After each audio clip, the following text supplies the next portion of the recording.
ठीक आहे, पाठी मागून नाही जायचं आम्हाला. नाही मेन दरवाजाने मेन दरवाजा जायचं ना पाहिजे हो बांड्या भरतील ना, नाही दरवाजाने जायचं. बरोबर आहे की नाही? आणि तुम्हाला जाऊ वाटलं तर जाऊ शकता, काय फरक पडत नाही माणूस. दरवाजाने जायचं तुम्ही सांगितलं. आता इकडून थोडंसं उजवीकडे वळून असं ना हा हा खाली. अजून डोरावाले आहे ना पुढं, डोरावाले मेंढ्यावाले विचारून घ्या.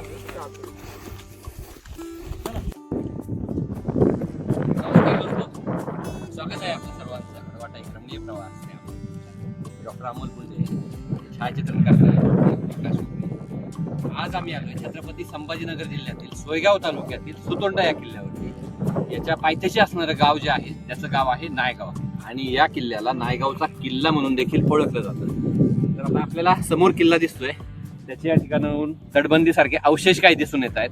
आपल्याला आता उत्सुकता लागून राहिली आहे की हा अवशेषपूर्ण असणारा किल्ला नक्की कसा आहे ते आपल्याला पाहायला जायचं आहे. साधारणपणे गावामध्ये गाडी पार्क करून 1 ते 1.5 किलोमीटरचं सरळ सरळ रस्ता आहे, आणि मग किल्ल्यावरती दरवाजाच्या दिशेने जाणारी वाट आपल्याला मिळेल. चला जाऊया.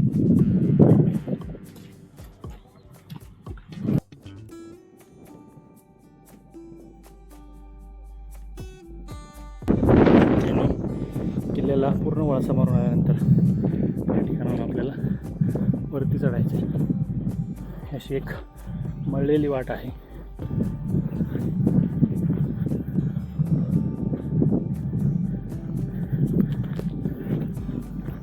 मित्रांनो, तसं पाहिलं तर गडावर येण्यासाठी 2 मार्ग आहेत.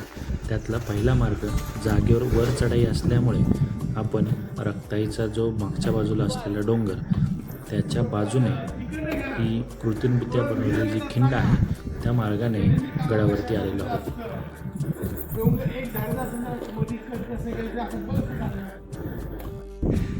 मित्र, सुतोंडा किल्ल्याच्या अशा भागावर आपण येऊन थांबतोय जिथे पूर्वी जेव्हा कधी डोंगर असेल आणि त्याचं दुर्गात रूपांतर करण्याचा ज्यावेळेस प्रयत्न झालेला असेल किंवा त्यावेळी जे काम झालं असेल त्याच्यामध्ये हा एकसंध असणारा जो डोंगराचा भाग आहे, सलग असणारा जो खडक आहे, तो पूर्णपणे तोडला गेला आहे. जे तो तोडूनच मध्ये एक साधारणपणे 30 ते 35 फूट एवढी जागा या ठिकाणी सरळ शिल्लक आहे. त्याच्यामुळे कदाचित हे सगळे दगड इथले काढून वरती आपण पाहिलं तर संरक्षणार्थ तटबंदी बांधून ठेवलेली आपल्याला पाहता येते. आणि मग या ठिकाणावरून पुढे दरवाजा आहे.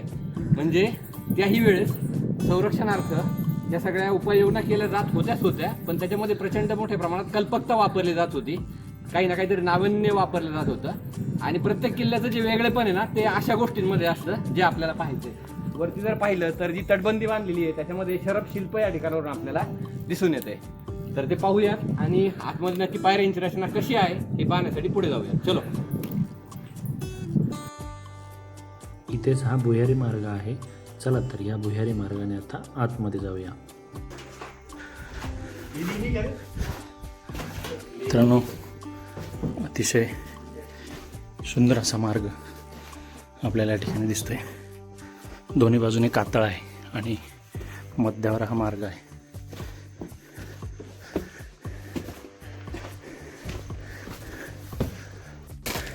मित्रांनो, इथे एक पडलेल्या अवस्थेत असलेला एक दरवाजाचे अवशेष आपल्याला दिसत आहेत. हा दुसरा दरवाजा आहे.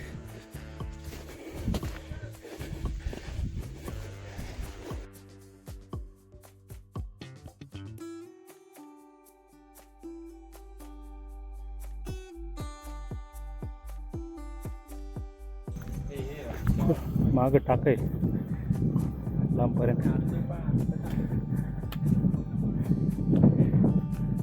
मित्रांनो, खालचं टाकं बघितल्यानंतर आणखी एक मोठं स्ट्रक्चर, खांब तुटलेले आहेत, खांब टाके आहेत ते दिसते.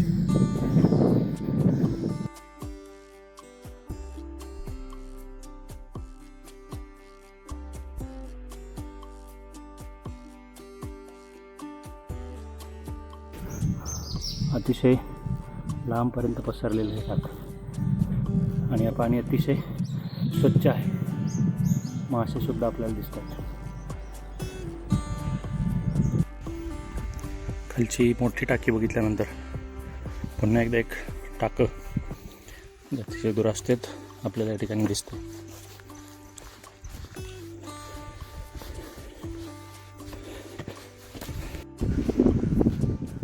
मित्रांनो, गड माथ्यावर आलेली ही एक ढासळलेली वस्तू आपल्याला दिसते.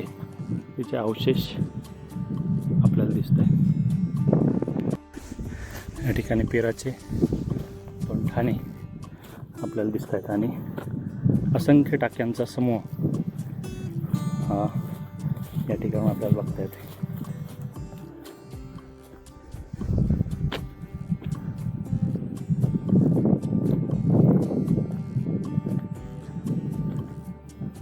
सद्यस्थितीत या ठिकाणी मस्जिदीची मिनारच फक्त उपलब्ध आहे. पुढे हा जो टाक्यांचा समूह दिसतोय तो राख टाकी म्हणून प्रसिद्ध आहे. आतमध्ये अतिशय प्रशस्त असे आतमध्ये खांब टाके आहेत. टाक्यांच्या आतमध्ये एक रचना बघू शकता. अगदी छोटे छोटे टाके अतिशय देखणे असे कोरलेले आपल्याला या ठिकाणी दिसतात.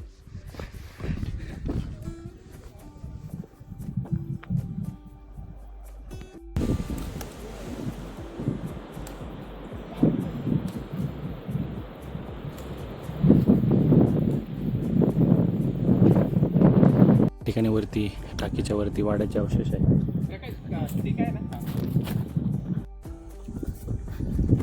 इथे एक परतीच्या मार्गावर आपल्याला एक तळ आहे.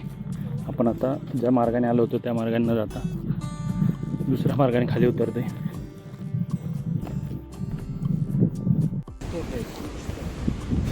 ह्या ठिकाणी पडलेल्या दरवाजाचे अवशेष आपल्याला दिसत आहेत आणि ह्या मार्गावरती येत आहे.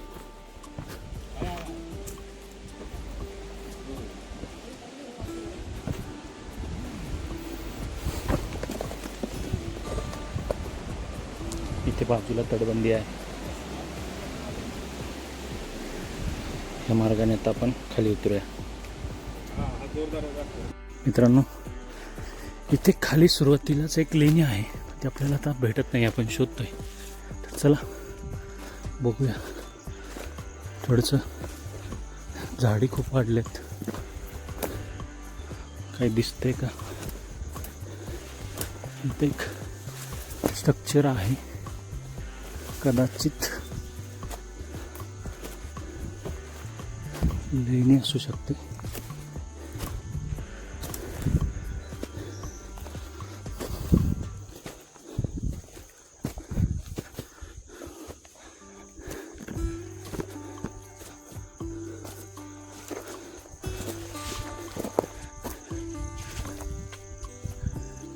ह्या इथे काहीतरी दिसते आपल्याला.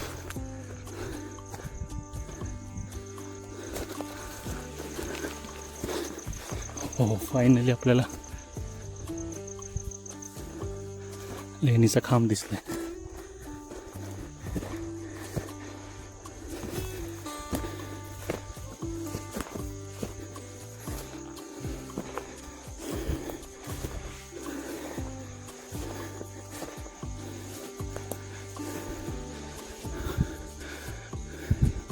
हां, इथे लेणी आहे.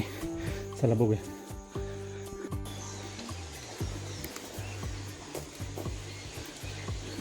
मित्रांनो, नायगावपासून वरती आल्यानंतर हा एक मार्ग आहे. तिथून तुम्ही गावाच्या बाजूने डाव्या बाजूला आला, अगदी खाली एक लेणी आहे. आतमध्ये 2 मूर्ती आहेत. तर एकदम अडचणीच्या ठिकाणी ही लेणी आहे. आणि आपण जे गेलो होतो तर तो मार्ग पलीकडचा खिंडीचा मार्ग होता की जो आपण वळसा घालून आलो होतो. आणि तसंच वरती आलो आणि उतरताना ह्या मार्गाने आलो.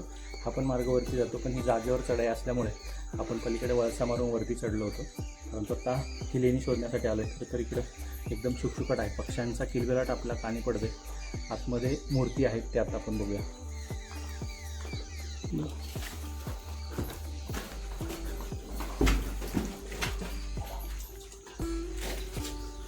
थोडंसं आतमध्ये चिखल आहे, परंतु मूर्ती आपल्याला दिसते. इथे एक आहे, एक लहान बाळाला घेऊन असलेली श्रीची मूर्ती या ठिकाणी आहे. आणि दुसरी इकडं विष्णूंची मूर्ती आहे. मित्रांनो, ही जी लेणी आहे ही हिंदू परंपरेतली लेणी आहे.